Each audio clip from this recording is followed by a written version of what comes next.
Never give in. Never give in. Never, never, never, never. You and I have the courage to say to our enemies, there is a price we will not pay. There is a point beyond which they must not advance. Socialists don't like ordinary people choosing, for they might not choose socialism.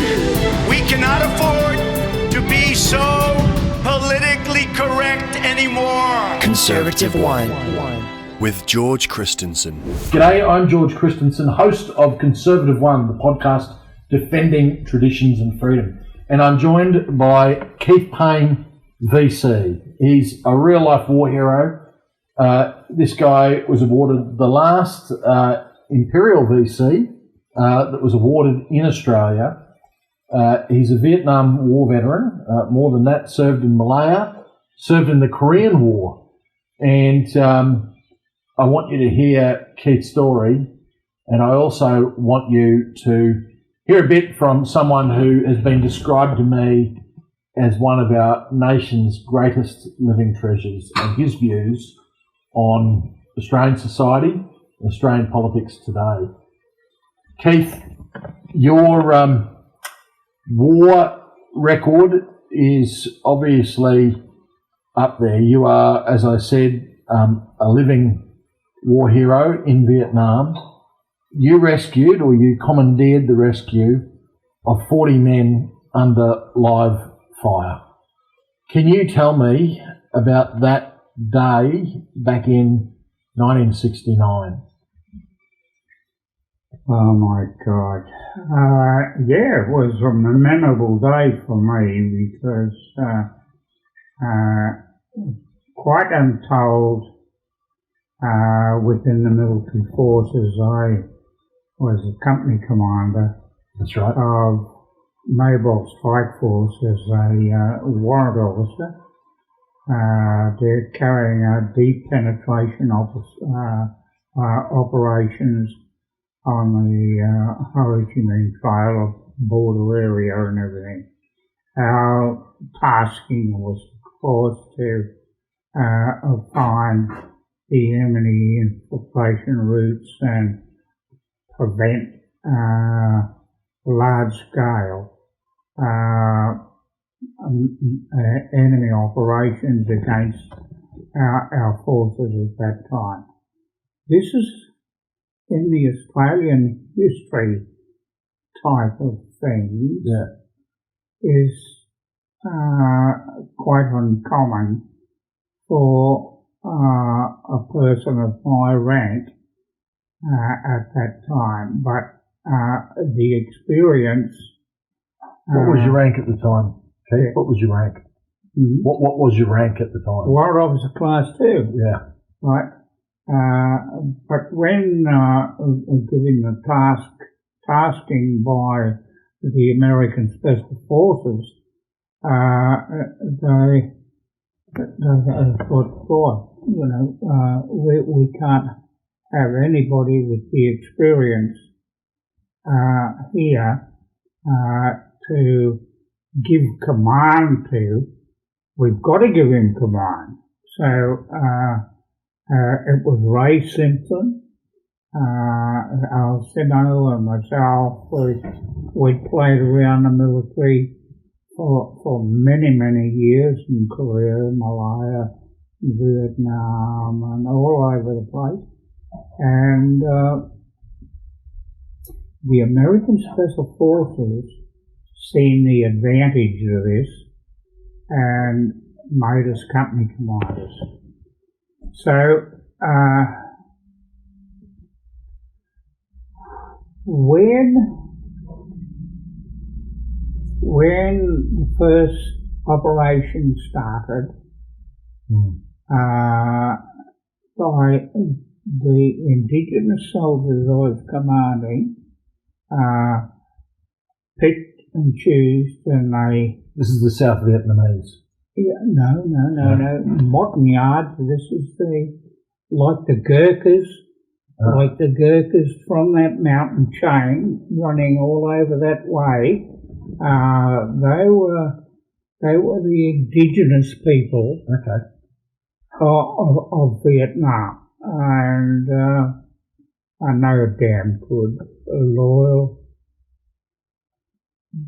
the best, some of the best soldiers I ever served with. Right? But the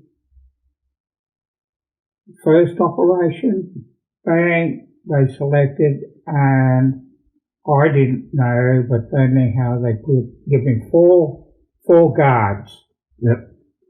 In my new company headquarters, and that was their thing. And those four people stuck with me all the way through from Duklap to bloody Ben Het, the battle at Ben Het and everywhere. They stuck with me, and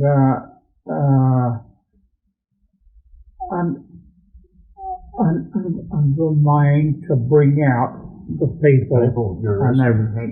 Right? So Ben Het is where it happened. Ben Het was under attack on all fronts by the Viet Cong.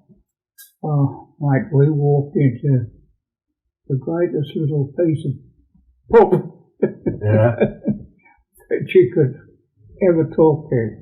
We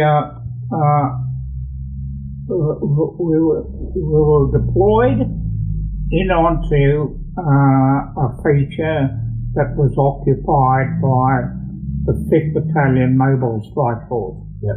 But we couldn't stay there, right, because they had been there for quite some time, and the enemy would be making a plan to attack them. Yep. So we had to get out of there, right, to draw the enemy's attention into another direction. And we did that quite easy. Right? Yeah. He was waiting for us. Yeah. It was a late afternoon operation. We had, I had called in artillery, I had called in everything before we crossed the start line. And we had a hold up of all supporting elements because the Arvin had landed north of us in a old French area, and it was a clear area, and they were using our artillery and our TACAIR and everything as their protective zone around where they were. And I had spoken to the commander, and I said, well, come on down. Come here. You got a firefight going on, you know. And the worst thing... Just so people know, how many men were under your command when this happened? I had there were about 68, I think. I had that 68 when I went in. Yeah. But I've been cut down now because of casualties and medicals and all sorts of things to about 57. 57. And by your estimates, how many were in the forces, the Viet Cong, that come up against you? How many of them would there have been? Oh, Jesus. Well, George, we would estimate what was happening here. What was happening here? And I'll have to give you a big broad picture here. Ben Het Special Forces Camp, donated here, right, was looking after the whole lot of the northern plateau of Vietnam, right? It was the key, the key to everything. Now, we knew that the 27th NVA regiment was coming down from Laos from the Hill Trent Force area here, right? And the 24th was coming in on this direction. They didn't know where the 66th Regiment was. 66th Regiment was coming in here. So we were tasked, right, to go and find his infiltration route, right?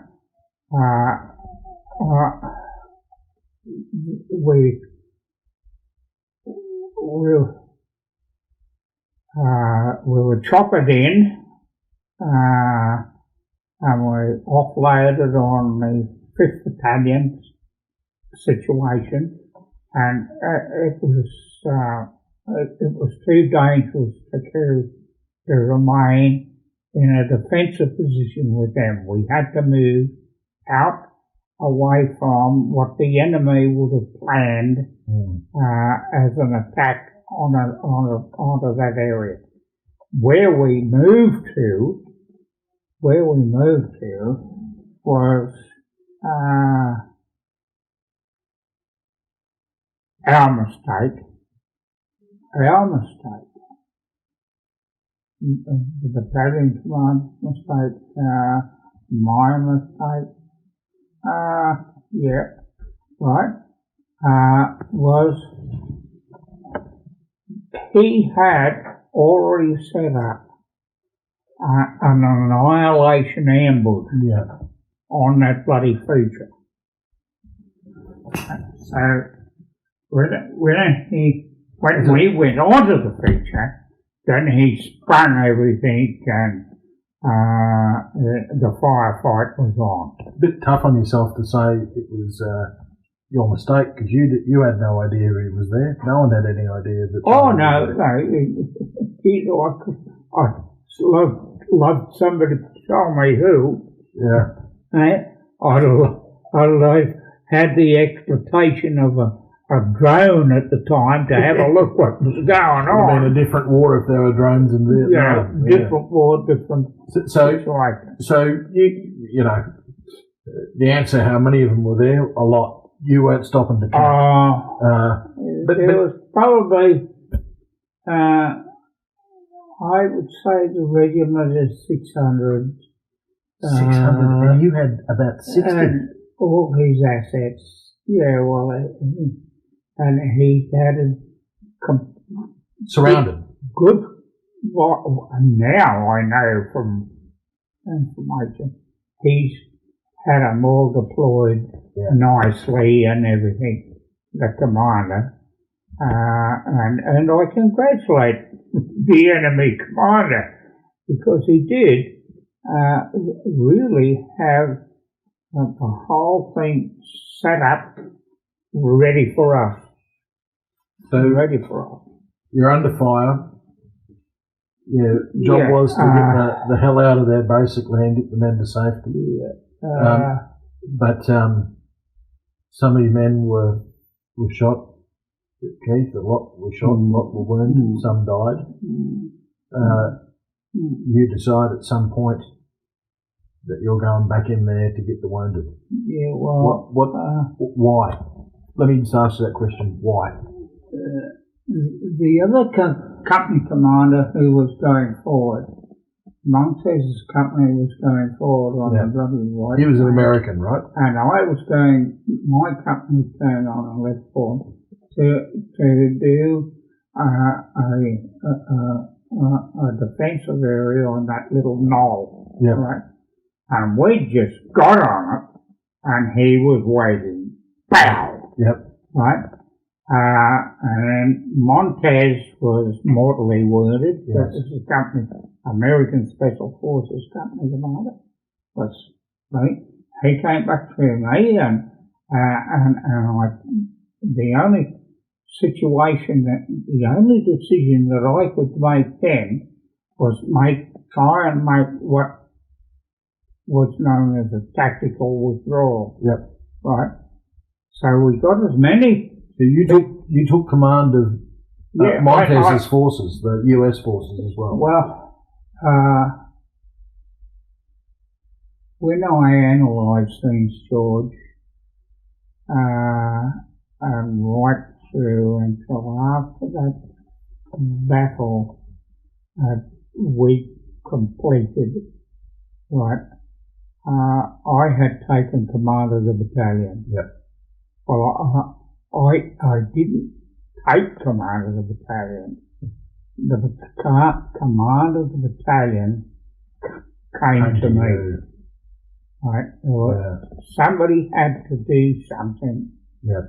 The battalion commander withdrew into the night. Yeah. And my only tactical communications was with a spooky, a gunship over the top of me from my radio down, because it was the terrain and everything. I was down here in the jungle and I couldn't contact anybody but somebody over the top of me. And from there I was relayed back to Duck Toe to the Special Forces headquarters. So where does that make me? What does that make me now? I'm doing. Coordination.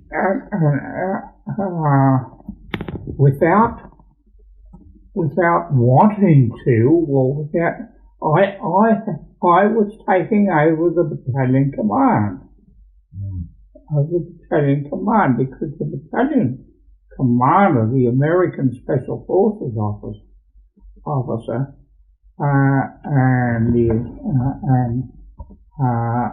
who had ordered the Australian warrant officer, who was my forward platoon commander, right, to go with him to supposedly bring back people and pick up the wounded and everything. And nobody was coming back. I can say, not that night. Not that night. So when I had picked up wounded and my people, I got back, and then here I am. I've got the fellow company commander. So when I go on and pick up the wounded, there were 40 men that were wounded. No, yeah, well, they weren't all wounded. They weren't all wounded. Some of them were just under fire. What was really happening here was the wounded came out and would set up a defensive little zone as a security point, right? And then I went forward and I had to get my radio, and I got my communications, right?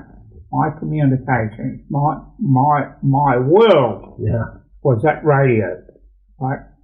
Now, I only had to go about 20 metres and my radio man was there, right? And Big John was there and he had the radio, okay, and I said, oh, now I can do something, right? So,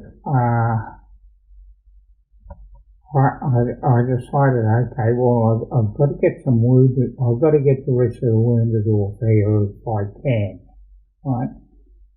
If you can. So what made you think, this is the question, Keith, if you can, you were surrounded, you going back in there was, a lot of people would have seen that as a bit of a suicide mission, walking back into the middle of a nest of Viet Cong that were firing on you. What made you think that you could? Can you recall what was going through your mind at that point that you made the decision you were going back in? It was my responsibility, right? I was a company commander. It was my responsibility to get as many of those soldiers out of that problem. Otherwise, I would not be living up to my soldier's responsibility. Yep. It's like you, George. You as a parliamentarian have a responsibility. Yeah. Right? Now, and that is what it was. And on the second time, I went up to get the word, and I could hear him, but the worst thing I was hearing was single shots. The Coming for enemy you. would shoot him or wounded. Shooting you wounded? Shooting or wounded. Yeah. Was there shots coming for you as well? There was, wasn't No, not at that time. there? They eventually not at found that time. No. We're talking about, this is not happening in 5 minutes. No, this is ours. This is a whole night, wasn't it? Yeah, it went on for a couple of hours. So, and the last time I approached the hill to get a wounded, I'd gone deeper down and up a small little concave gutter where the rain just, when it rained, it made this little draining thing. And I could hear noise up there, so I thought, okay, well, it took me probably 20-25 minutes to get up to the top of this little gutter thing, and the shots were fired. Silence came. So I said, well, what do I do?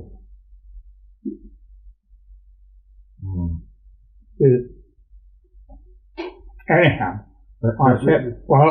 So what went in your mind? They've just killed those guys. What went through your mind is that they've just shot some of your men.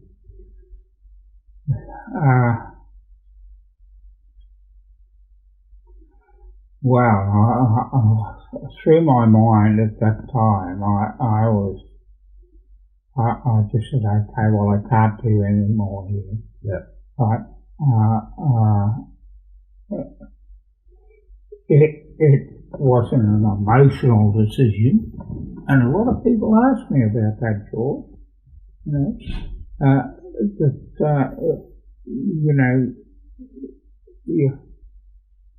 A couple of your wounded soldiers have been just shot and everything. You say, well, that's all part of the war, Ben. It's not nice, but you're dealing with it every day, I guess.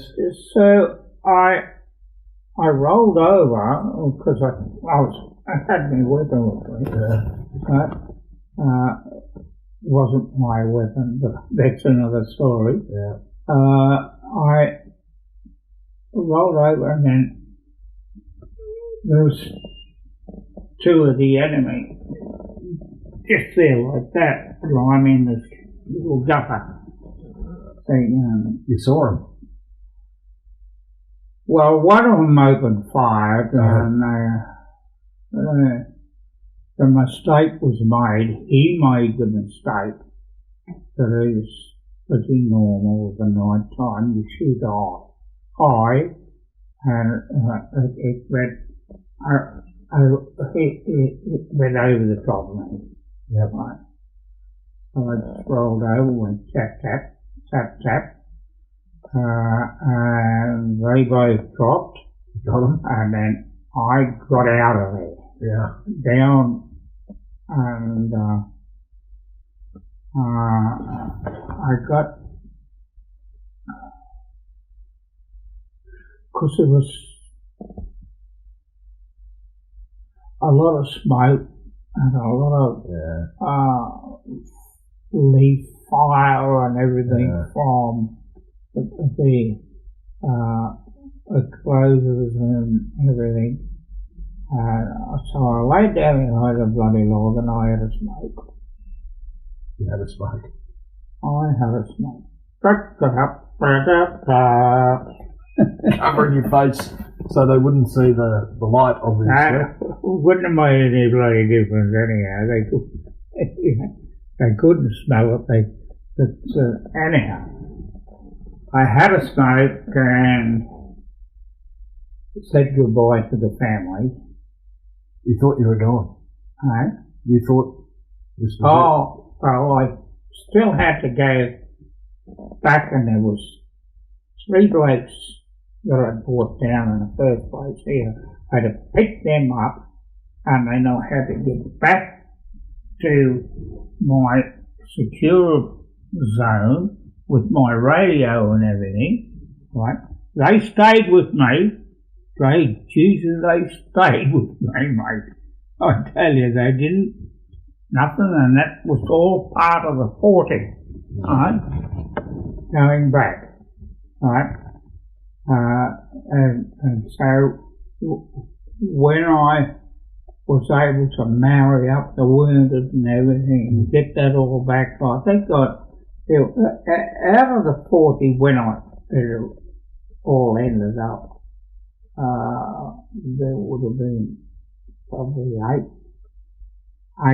One of the indigenous soldiers died on the way, and then Montez died, and I was trying to work through Spooky to get a Maguire rig to get him out, and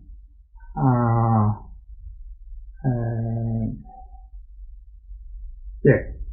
Anyhow, You've skipped over something. You've skipped over something. Because I know the story. You were wounded. Yeah, well, how did that happen? That happened in the afternoon of the firefight, and actually the word was a superficial sort of a thing, because the B-40, his B-40 rocket hit a tree alongside of me, it blew me over. But what I got off it was a piece of bark or a sliver of timber. Went up and my bloody hit me in the forehead. Stuck in there? Stuck in there. In the head? Pull it out? I pulled it out after Montez had passed away. I had Jerry Gulliver, who was magnificent. Special Forces, American Special Forces. He was American, yeah. Right. A medic, was he? He was my medic. Yeah. And I got sick and tired of the bloody thing. I was very tired. We were all tired. Bleeding. We had not slept in 36 hours. No, we were tired. Yeah. Our bodies were tired. Our minds were tired.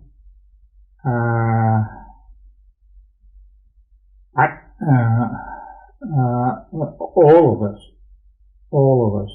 And I'm so proud to have had Harry Gullo and Oriama, a medical bloke from the US Special Forces. Oriama was Montez's medic. Jerry Gullo was my medic. Yeah. And to have those blokes with you, it was, So at the end of that whole event, you got all the blokes that you could out of that mess, and you got away. You made that tactical withdrawal, or did something else happen? No. I did make a bloody tactical withdrawal. How did you? Where did you end up to get to safety? Is what I'm asking. Well, I ended up back on the 5th Battalion Hill where we wanted to get off. Right. Right. that was our lifesaver. That was where we could go. Other than that, I would have had to cut myself down on another feature closer into Ben Head, and that would have taken me it would have taken me through until daylight, right? And I would have then, I and the group that was with me would have been out of tactical range and everything. So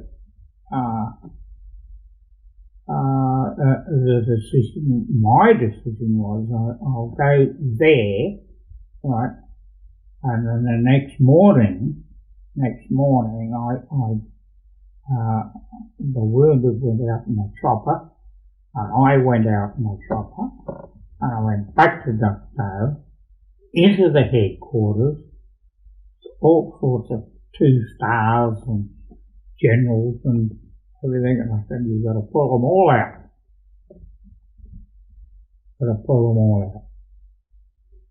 And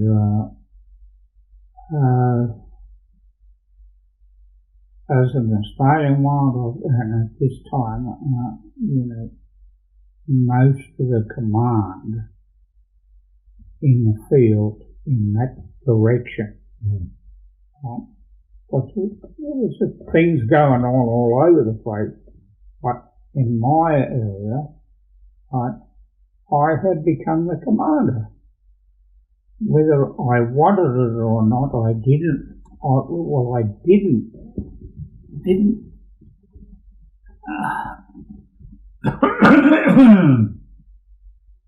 I didn't deliberately take command. It was only that by radio I could inform Ducktoe through Spooky, trying to get a bird up with a wire rig to lift the wounded out and everything. It was all happening from me, not from the designated commander. So greatness was thrust upon you, and you met the challenge, because about 6 months later, in September, if I'm not mistaken, you found yourself on a royal ship in the Brisbane River, if I'm not mistaken. Yeah, with the Queen. With a woman named Elizabeth. And you were awarded a Victoria Cross by the Queen. How was that moment, Keith? Oh, it was...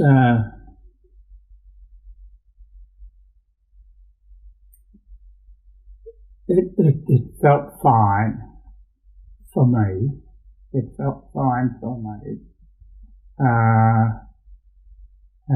I looked at the situation more as an Australian soldier,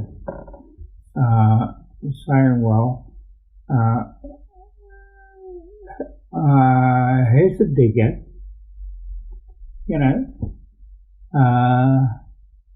doing his job, and as Ray Simpson and all people you get awards, whether it's a military medal, military cross, or whatever.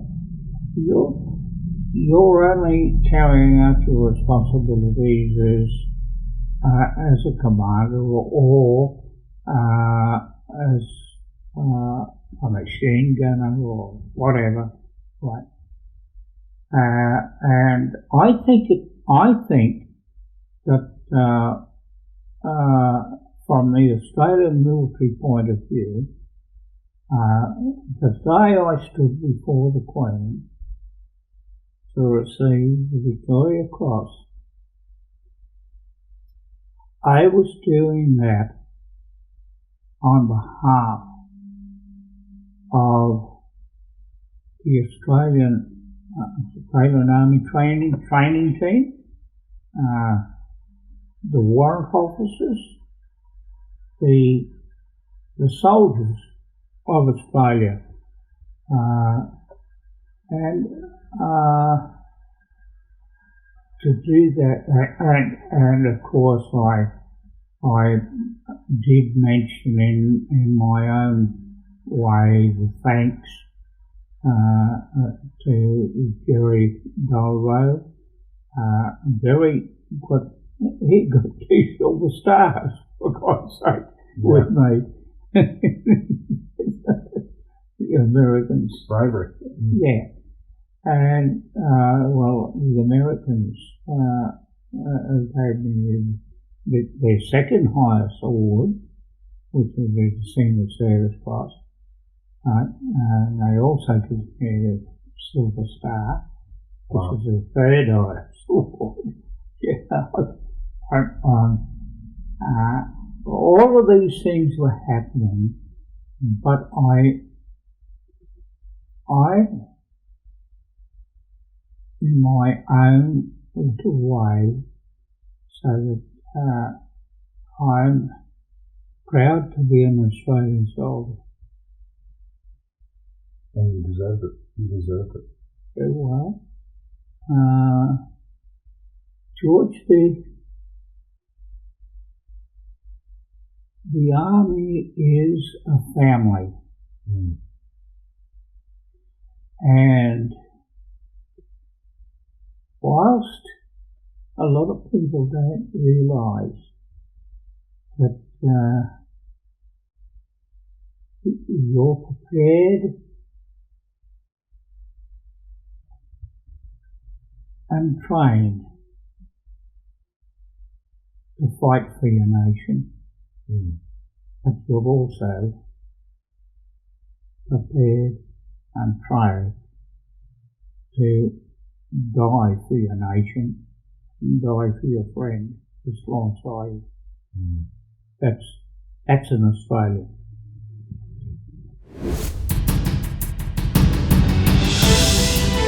You're listening to Conservative Wine.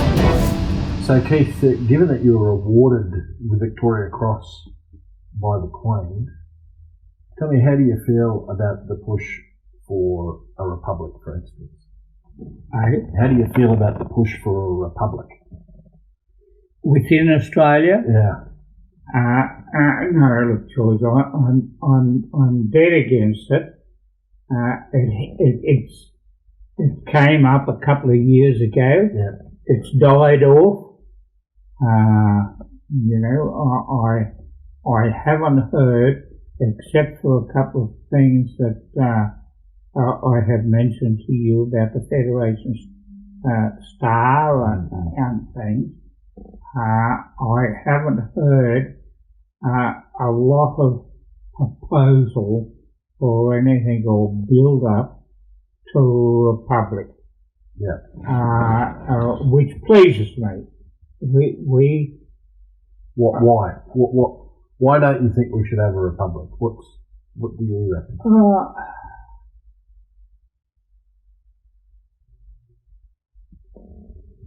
I think the greatest thing that gives it to me is we would have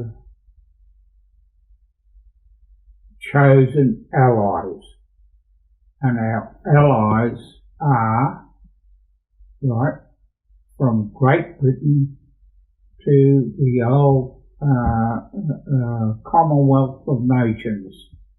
And those Commonwealth of Nations, right, including the USA, strange as I say that, right,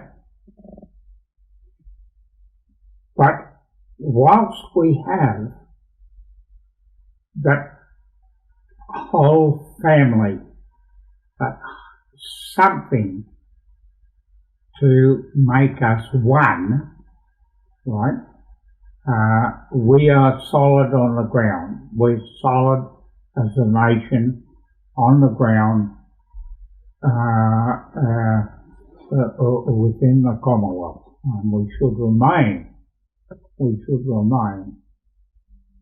within the Commonwealth. Just on the issue of Veterans Affairs, and I don't ask this question as a political question. I ask this, as someone who is a veteran.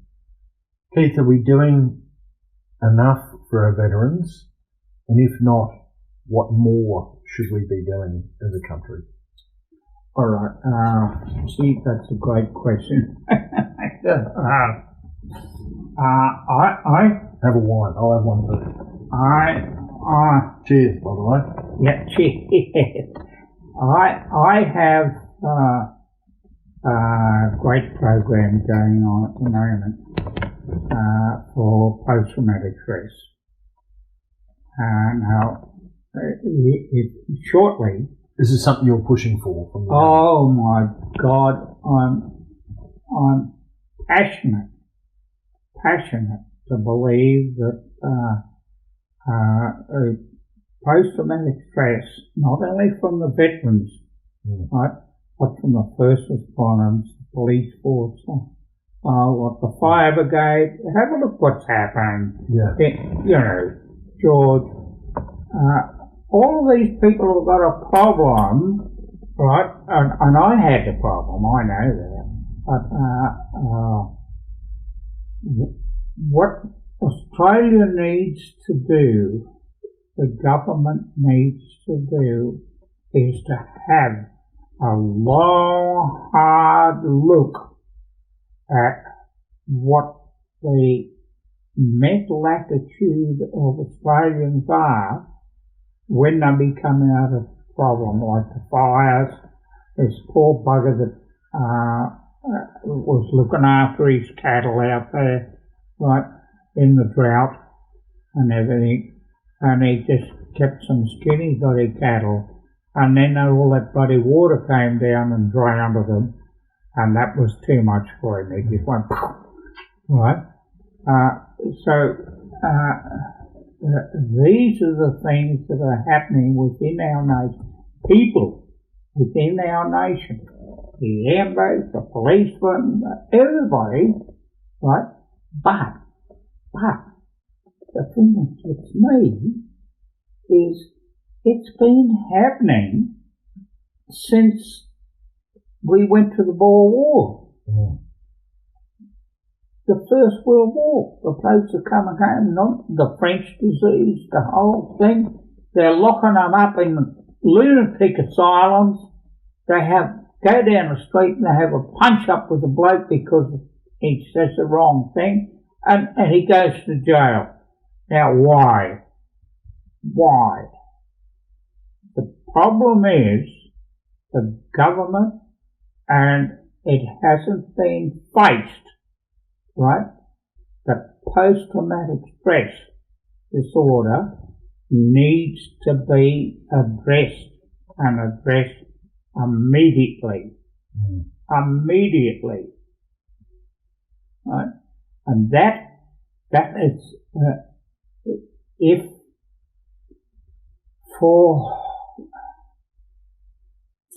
until I pass away, we're working on that all the time, right?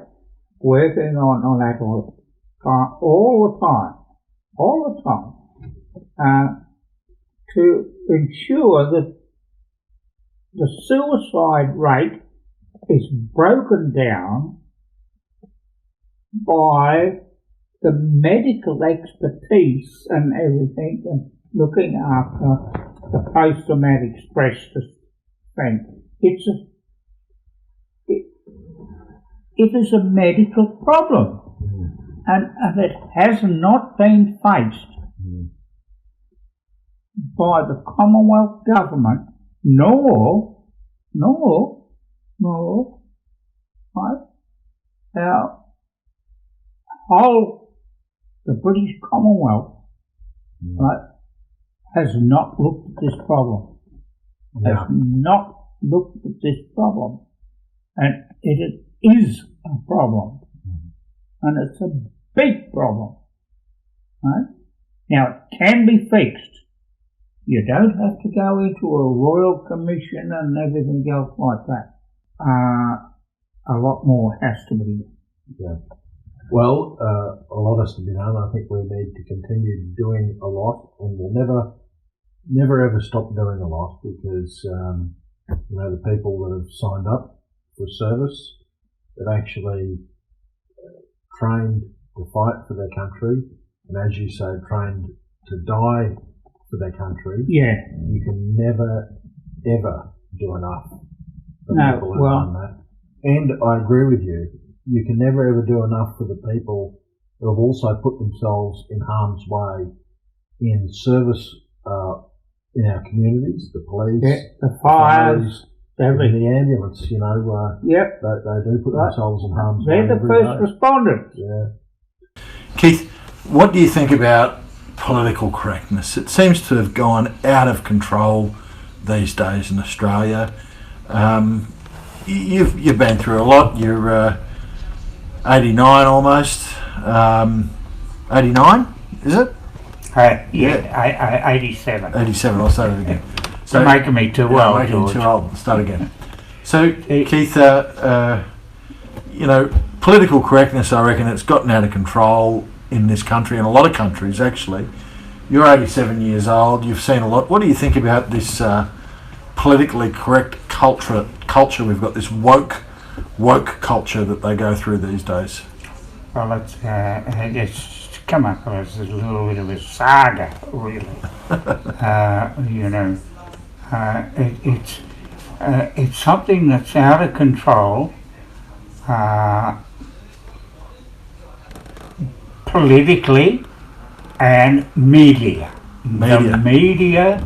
The media has taken control of the political agenda.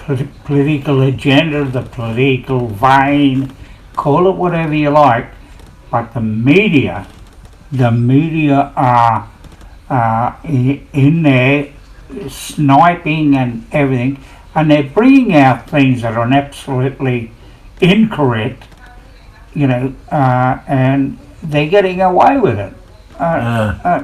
Fake news. That's what Donald Trump calls it, fake news. Yeah. Well, this to me, I only hope that the rest of the public of Australia can see the flaw. Yeah. Right? Between what the media is trying to project to the inhabitants, and what the political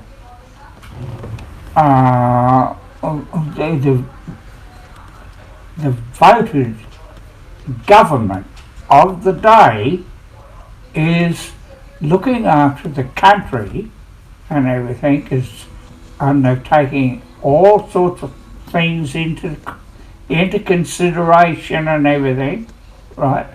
And then make a decision on which way they're going.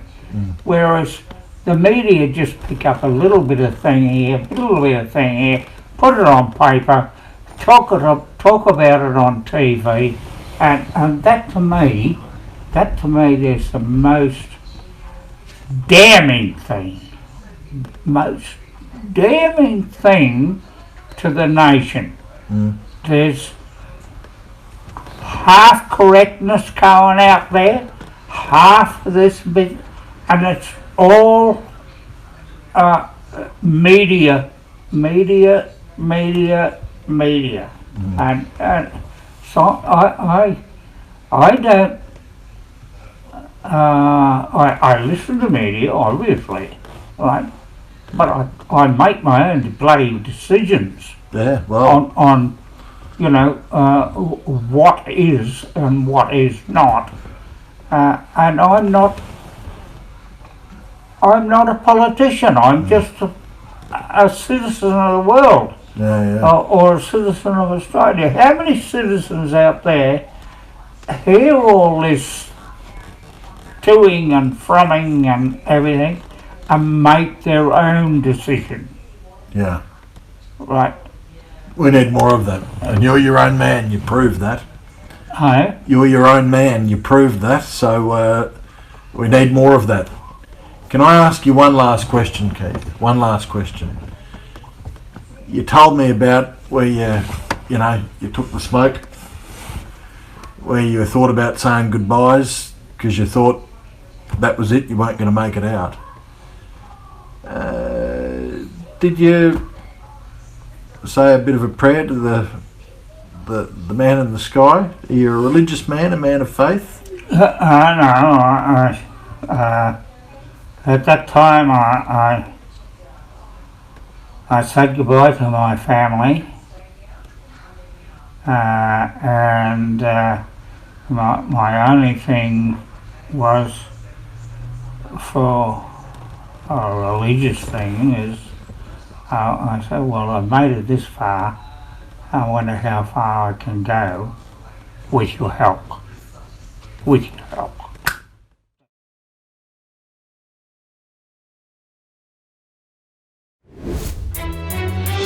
We will decide who comes to this country and the circumstances in which they come. We'll preserve for our children this, the last best hope of man on earth, or we'll sentence them to take the last step into 1,000 years of darkness. You've been listening to the Conservative One podcast with George Christensen.